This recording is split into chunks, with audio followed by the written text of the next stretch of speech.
This series of lunchtime conversations intends to capture insights from some of society's thought leaders from in the very strange times that we're living in with the coronavirus pandemic. It's the 15th of May, and here in the UK, we're beginning to consider how to plan for recovery, whatever form that may take. Part of my role at Warwick University is to make sure that our education programmes remain relevant and they continue to serve the needs of society. To do this, it's important to be part of the research, the industry, and the wider community. The people I will speak to in this series form my professional network, and I rely on them to inform and help steer our educational offerings. We have seen seismic shifts in all areas of life, and the extraordinarily pervasive nature of COVID-19 will have lasting effects. With me today to discuss, I have Patrick Fleming, who's the CEO of the Jubilee Sailing Trust. Welcome to lunch. Thank you very much, Mairi. Lovely to see you. Thank you for the kind invitation. Well, you took up the post in December last year, and we met for the first time in February in the Caribbean on a tall ship off the coast of St. Bart's. More about that later. Absolutely delightful. Can you tell, for anybody who might be overhearing our conversation, can you remind me, what is the mission of the Jubilee Sailing Trust and how does it achieve that? Well, Jubilee Sailing Trust's mission is very straightforward. It was cast 42 years ago, and it broadly was a very inspired idea by two individuals to actually enable people, particularly at that time who were disabled, to be able to mix with able-bodied people in ocean adventures. And the mission remains the same, but we've broadened it, I guess, to deal with opportunities for people who feel isolation of any sort. And obviously in a COVID environment, that's a particularly topical moment for us now. So what we're broadly trying to do is to make sure that you have a mixed crew, everybody does a job, as you will know, and the idea is that people mix and each other to actually learn lots about individual lives. So that is the mission, and the mission is, to actually keep doing it really, and to campaign for people who are, if you like, unable for all sorts of reasons to socially engage in an active way like able-bodied people. And I mean, is it what you expected? So joining us in December, is it what you expect, or are there things that are different? And from the things that you expected and things that were different, what has been changed since this pandemic? Well, I guess the first thing is that I knew the organisation a long time ago because, as you know, I was a journalist in a past life. So one of my little episodes as a journalist was to climb the mast of the then Lord Nelson in Poole Harbour on a windy day. So I achieved that thing and actually fell in love with it very deeply, really, as a mission. And so over the years, as I went on to edit the Southern Daily Echo and the Bournemouth Echo, of course, I found my journalists writing stories about tall ships and the Jubilee Sailing Trust. So when the job came up, it was a pretty obvious no-brainer for me at a time when I wanted to spend less time in London and spend more family time down on the south coast. So it was a very interesting sort of opportunity. I guess what COVID has done for us is two things. I mean, it enabled the people on board who left Antigua to heading originally to the Greek islands. They found themselves in an extraordinary bubble, all healthy and all well, on an ocean while the rest of us were in lockdown. What it meant for me is I had to make the decision to bring the ship back and the people back as a duty of care. Basically I could no longer, as the epidemic started really, to allow people to take risks going to places where we probably would be in quarantine as soon as we arrived. So that's changed it. I mean, I think what it broadly then does, it means that obviously I recruit a crew and a reserve crew, as you know, and so what would have happened would be the reserve crew would have taken over in Piraeus. And the net result of that is I've now got both crews, if you like, furloughed. So effectively they have no work to do and Tenacious has no sailing to do. So for us, it's been quite extreme. The impact has been financial as well as, a challenge to us in terms of actually understanding what we do next. So she's currently in cold layup in South Wales and will stay there until August when she goes into a special survey. So it's been quite a challenging time for us. Effectively, it stopped us in our tracks, as it were. Mm. And again, in a previous life, you were also the director of development for the British Library. It's a large organisation. Are there similarities in how you would look to manage or lead these organisations? And are there certain things that are just characteristics of a tall ship charity that makes it special, makes it different? Well, there are similarities in terms of how you run fundraising and development. I mean, I don't think that there's any rocket science about that from one organisation to another. I think obviously what is different is that I'm coming from a very large organisation with an international brand and a recognised, role in life, to a smaller organisation that has a unique offering and a unique mission, and so they are different. And so, the logic transfer would be to the outside looking in quite unusual and different, but it's not really. At the end of the day, when people ask me what I do in my career, I usually say I spend my life managing change and quickly. So I did 5 different jobs at the British Library over nearly 13 years, and all of them were different in one way or another. So coming into a charitable environment called JST is no different, really. And I think that the challenge for JST is obviously it's had a little bit of a seesaw history in the last few years, as you know. I mean, finance for special causes has always been quite different and quite difficult.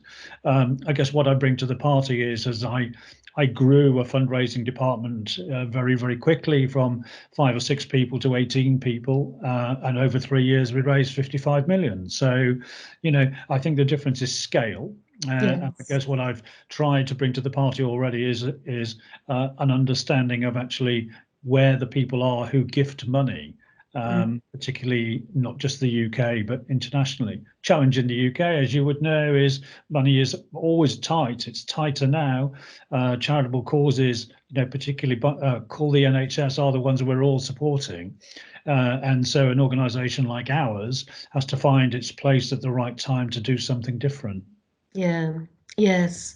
Yeah, and that issue of scale, it's not immediately feasible to see how you would scale the offering from the Jubilee Sailing Trust. And I guess that is a bit of a limiting, or at least as a characteristic of the charity itself, is that the ships, you can't just recruit thousands of people to go on the ship at one time. The funding stream must come from the donors or from fundraising. And we talk a lot with our students about business models and business models of charities. And they need to be as slick as business models for large corporations, and we speak with our students, we discuss that and we explore that business model environment. The challenges for the trust for fundraising, and particularly in this time, the UK government has made provision for some charities in the charitable sector. Have they made provision for the JST? Do you think, will they be able to prioritise it, or will it need to go out other ways? I think, to be fair to the UK government, I think it has done its very best from the very start. I mean, I think that I guess that I had the advantage of working particularly with Rishi Sunak and his wife, who were friends of the British Library, in the sense that when he did announced that he was going to support small businesses, he was very specific about adding charity into the language. And I think that the mission there was very inspired, because I think third sector gets often forgotten when we talk about business. And the reality of charities is it is a business, and people forget that. And I think that the important point about government support is it's always going to be a little bit like going into A&E in a hospital, that you're only going to have it for a little while, and it's going to hope that you're going to mend yourself and get better. Yes. And I think that is the challenge, because I think the rescue packages are what they're meant to be, which is to sort of get us through the COVID period.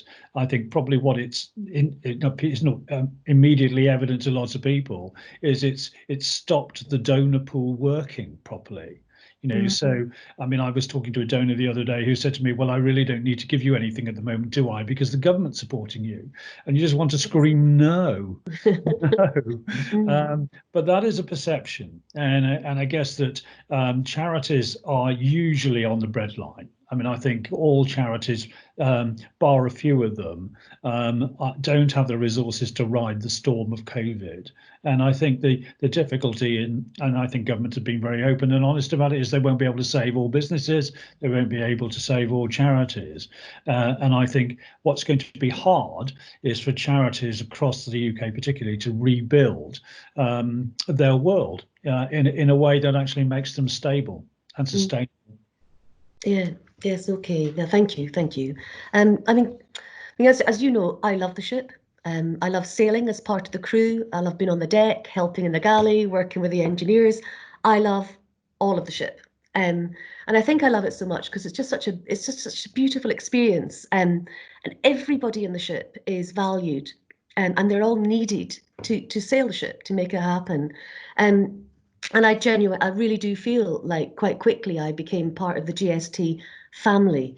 And I think I'm not alone in that. I think many people who have sailed on that ship, as yourself, climbing up that mast, very, very quickly and very easily, you do fall in love with the ship and you belong, very, very quickly. You're part of it. And a couple of years ago, I worked with a professor in our department, Professor Alan Chalmers, and we supervised Junior, who was a student from Thailand. And I thought, well, how can I better work with this wonderful experience and what I do at the university? And Junior came down and was on the ship, looked around the ship, met some of the crew. And then he created a virtual reality model, and with the help of Greg and Phil Gibbons, created a 3D model of the ship, which I know was then used on one of the voyages where there was a blind and visually impaired crew, so that they could feel around the 3D model and the crew could explain to them what was going to happen with sail setting, and they could have a better idea of the scale and what things look like. This year, I'm really hoping to get a couple of undergraduate engineers on the ship during maintenance, and they're going to work with the fabulous engineering team. So that's a shout out to Marco and his gang. And they're going to work with them to see if they can identify projects that the students can pick up for their third year projects. So they can learn about design, they can learn about the ship's mission, they can learn about maintenance, and they can get involved with a real practical project, and at the same time get taken through the kind of academic rigor that we take them through at Warwick. So what I want to know is that from the perspective of inclusion, this is one of our strategic arms at Warwick University. And we have it to say that we aspire to remove all the economic, social and cultural barriers and to be best in class in our approach to diversity and social inclusion. How can we learn from you how to do that? I think the trick here really is to learn from each other. I mean, I think the beauty of the JST is it creates a unique environment on the back of everything you have said about it. I think that it creates, if you like, an unfettered place for a period of time where there are no distractions other than people being on board a ship, doing their jobs and working with each other. I think the problem I find over my career in different jobs with when people talk about inclusion is it's easy to say the word, it's not so easy to deliver the truth. And I think that for people who are isolated, and that now is a classic example of it, people who are already isolated are more isolated now than ever before, and actually any contact that they're having has gone down, not up in most cases. And I think that it's easy to talk it, as I say, but it's not so easy to do it. I think what you can learn from us is as you know so well, Mairi, is the ability, if you like, to integrate easily without any escape from it. And the truth of these things is it's not always easy to adapt, even if you want to be away from isolation. Some of the people over time that have been on our voyages have found it much more difficult than they think it would be. Yes. I mean, on the latest voyage, from Antigua back to the UK, it was 35 days, and we were mixing veterans with 16-year-old teenagers. And, it was challenging for them all. They will all benefit from it, but you've got nowhere to go for 35 days. But to be protected, and because it was an extraordinary world event that everybody was aware of, it made inclusion, an extraordinary thing in a very deep sort of way. And so I guess, in terms to cut to the chase, really the answer to the exam question is permanence and consistency and honesty and friendship. I think that I think you're doing it on a big brand level, and I think that the JST will only go forward if it actually it increases its family, really. And I guess my view of it is, and you said it earlier, is that there are only so many berths that we can actually offer, and in a cost-effective way over a calendar year. It isn't enough to be able to include the vast majority of people who would like to be included. So what we need to embrace now is actually how we work with other maritime organisations doing similar things, not just in the UK, but worldwide. And you all know from when we were down in St. Bart's, that actually being able to include, even for a day, disabled people and people who are isolated in a very rich community on board the ship was for them a life memory and completely changed the perspective. But I think we all have to be very open and able to help wherever we can, and that help has to be genuine, not forced, I think. And the mechanisms to help partnership working, to work with others. Now, I've met people on the ship whose employers support them for, some of them sort of up to 40 hours, so a week of their time to volunteer. And this would be kind of over and above their annual leave. And they've used this to come on their own expense to come and volunteer and be part of a voyage crew on the ship. I've also met with people, so on the two JST skiing trips, who have had the same opportunity. So it's a big mixed ability skiing adventure, and some of the people on there, also their companies have allowed them to take this 40 hours additional annual leave. Do you think that kind of volunteering will be supported and encouraged more since this crisis? Or do you think the sort of corporate appetite has waned for social responsibility? I guess my professional sort of corporate experience would be that CSR has grown and will grow, not being, if you like, something that has been lost. I think we're all, particularly if you think about shareholders in companies, I think what companies give back has become a very topical point of relevance for all corporate business people. I think that my experience would be that in a post-COVID world, I think what's been extraordinarily interesting as a spin-off of the government scheme is allowing people to do voluntary work while they're furloughed. And while that's got to be supported by the government, it's got to be supported by an organisation that's going to be prepared to do it. And I think if I put my hand on my hope heart and actually say, well, let's look at the spin-offs of support that's gone into the NHS, it hasn't just been money. It has been people coming back to work who'd left the NHS, who didn't have to come to work, if you like, but are volunteering to go back to help. And I think the spirit of volunteering has probably never been stronger than it has been now. So I think that, I would hope that actually organisations will see the benefit of it. And there is no doubt. I mean, I guess I've championed it a lot in my career, where I always believed that, volunteering to do something or swap, one job for another or move from one company to another, supported ably by both organisations, is all part of the learning of life thing. And, it's the old story about talent, isn't it? At the end of the day, it is you don't know what people can give until you find out.